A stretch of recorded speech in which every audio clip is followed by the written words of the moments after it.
हिंदी में एक वर्ड आता है तक, और इस तक के लिए इंग्लिश में कई सारे वर्ड्स होते हैं। जैसे आप टिल यूज कर लीजिए तक के लिए, आप अनटिल यूज कर लीजिए, कभी कभी आप अप टू यूज करते हैं, एज फार एज आप यूज करते हैं तक के लिए, और बाई ये भी तक का ही अर्थ देता है। लेकिन इन सब में एक डिफरेंस है। ऐसा नहीं है कि तक अर्थ आए, ये सेंस आए तो आप इनमें से कोई भी वर्ड यूज कर लें। इन सब में डिफरेंस है। तो चलिए इस वीडियो में समझते हैं कि इन सब में अंतर क्या है और कब किस वर्ड का यूज करें किस सिचुएशन में। So let's get started. सबसे पहले हम लेते हैं पहला वर्ड टिल। टिल का मतलब तक होता है और ये बताता है टाइम। टिल यूज करते हैं और उसके बाद से कोई पर्टिकुलर टाइम यूज करते हैं या फिर कोई टाइम क्लास आ जाता है। क्लियर टाइम ना हो तो कोई टाइम क्लास होगा। ये सिर्फ समय बताता है, सिर्फ टाइम के लिए आता है। सेंटेंसेस देखिए, एग्जाम्पल सेंटेंसेस। मैं 5 बजे तक काम करूंगा।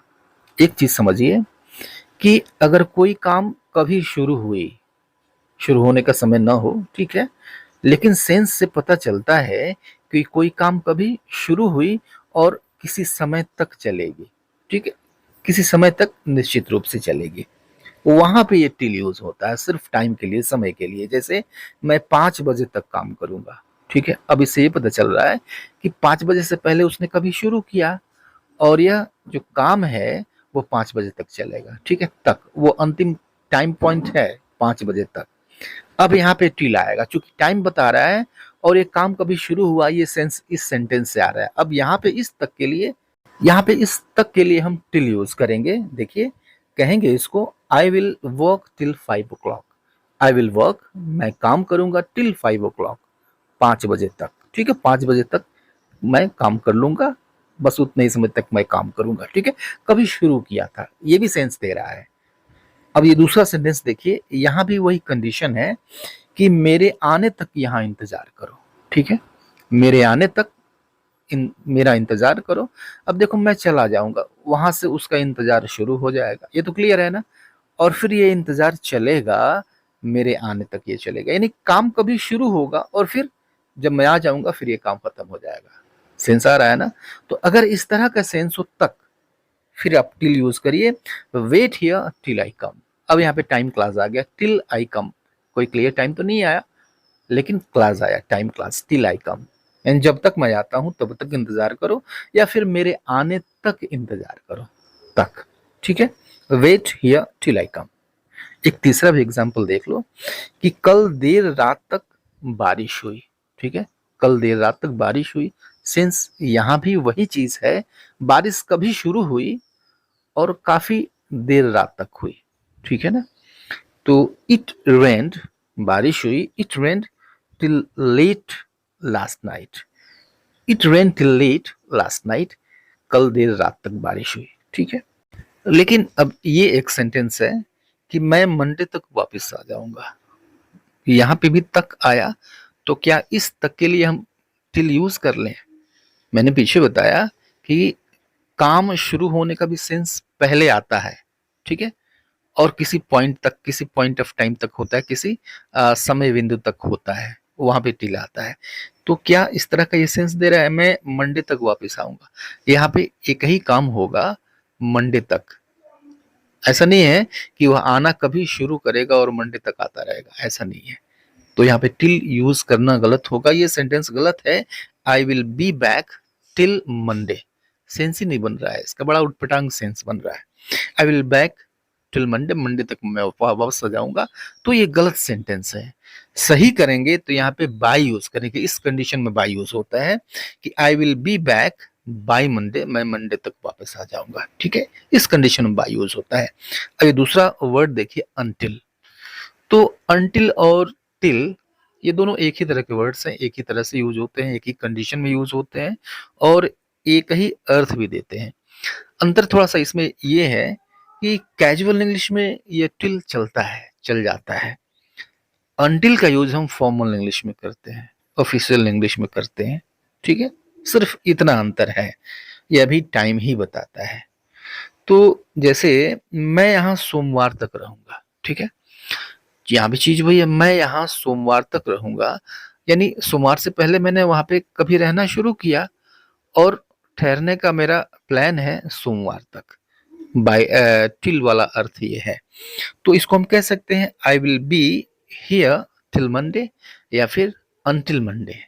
आई will be here till Monday या फिर अनटिल मंडे। टिल यूज कर सकते हैं, अनटिल यूज कर सकते हैं। ठीक है। एक दूसरा भी एग्जांपल देखो कि बारिश रुकने तक यहाँ रुको। बारिश रुकने तक यहाँ रुको।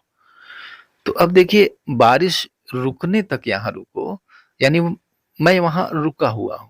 ठीक है। और अभी मैं रुकूंगा बारिश होने तक, ऐसा सेंस है।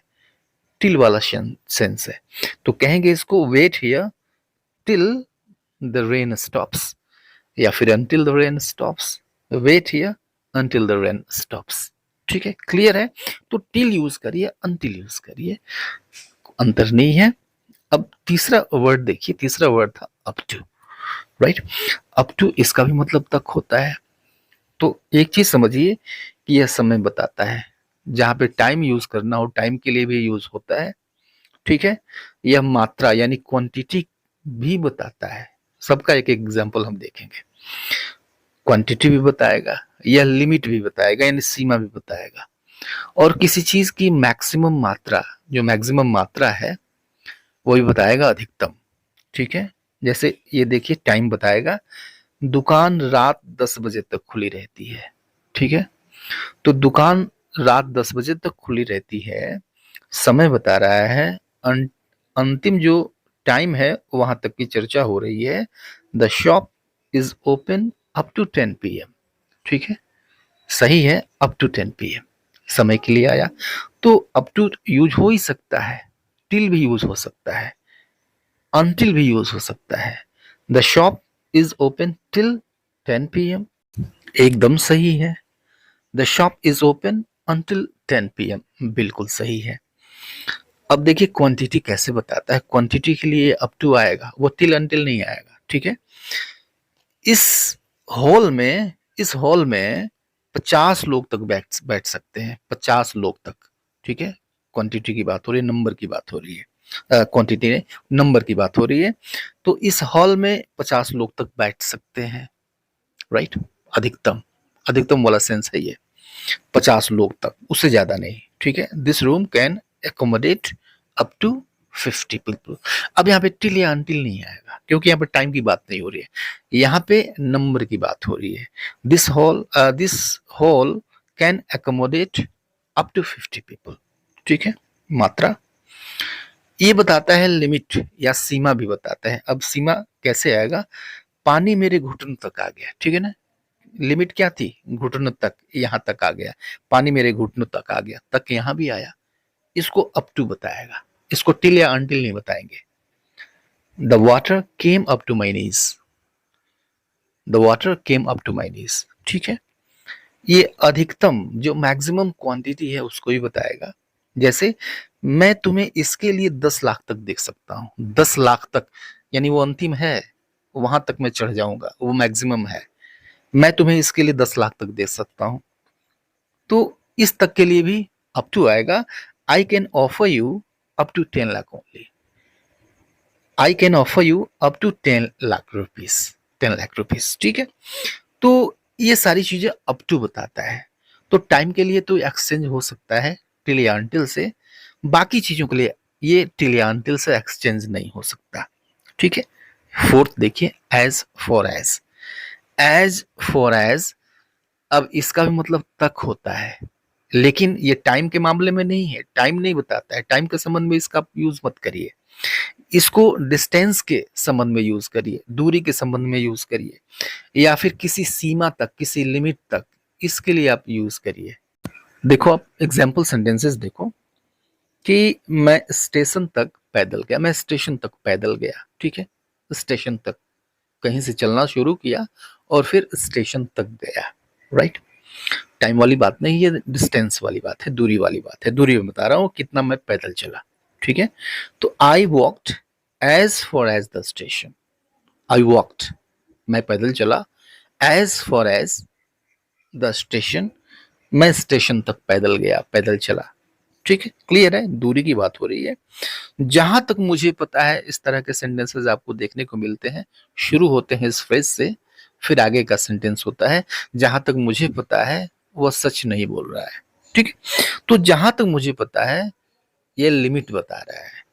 ठीक है, कहां तक मुझे पता है, जहां तक मुझे पता है, as far as I know, right. और ये तीसरा भी एग्जांपल देखो आपकी, बाजार तक जा रहा हूँ, कहां तक जा रहे हो, मैं बाजार तक जा रहा हूँ यार। ठीक है, यहां से शुरू कर रहा हूँ चलना और फिर मैं बाजार तक जाऊंगा, राइट। कहां से कहां तक मैं जा रहा हूं, तो यहां पर इस तक के लिए एज फॉर एज आएगा, I am going as far as the market distance, I am going as far as the market. Clear है। अब इस बाई को देखिए, बाई मतलब तक होता है और यह समय के लिए आता है, टाइम के लिए आता है। ठीक है, यानी टाइम खत्म होने तक या उसके पहले, यहां पर शुरू होने वाला सेंस कहीं नहीं है, राइट। यह डेडलाइन है, इस समय तक काम, इस समय तक खत्म हो जाना चाहिए, मैंने आपको डेडलाइन दे दिया। ठीक है, अंतिम समय सीमा मैंने आपको बता दी, वो ये वाला बाई है। ठीक है, तो कल शाम तक यह काम पूरा करो, कल शाम तक यह काम खत्म करो, finish the work by Monday, deadline है। Finish the work by Monday, यहाँ पे टिल या अनटिल नहीं आएगा। ठीक है, अब ये एग्जांपल देखो, सोमवार तक रिपोर्ट भेजो, वो डेडलाइन है तुम्हारी, सोमवार तक रिपोर्ट भेजो, बाई आएगा इस तक के लिए, send the report by Monday. Clear है, डेडलाइन है ये। वह 5 बजे तक आ जाएगा। ठीक है, 5 बजे तक आ जाएगा, धीरज रखो। तो एक डेडलाइन मैंने दे दी यार, 5 बजे तक आ जाएगा, उस समय तक तो धीरज रखो। He will be back by 5 o'clock, he will be back by 5 o'clock। ठीक है, तो ये सारे अंतर हैं। अगर इन सब चीजों को आप नहीं जानते हैं तो इन सभी वर्ड्स को यूज करने में आप गलती जरूर करोगे। तो आज के लिए इतना ही, मिलते हैं नेक्स्ट वीडियो में, तब तक के लिए goodbye and take care.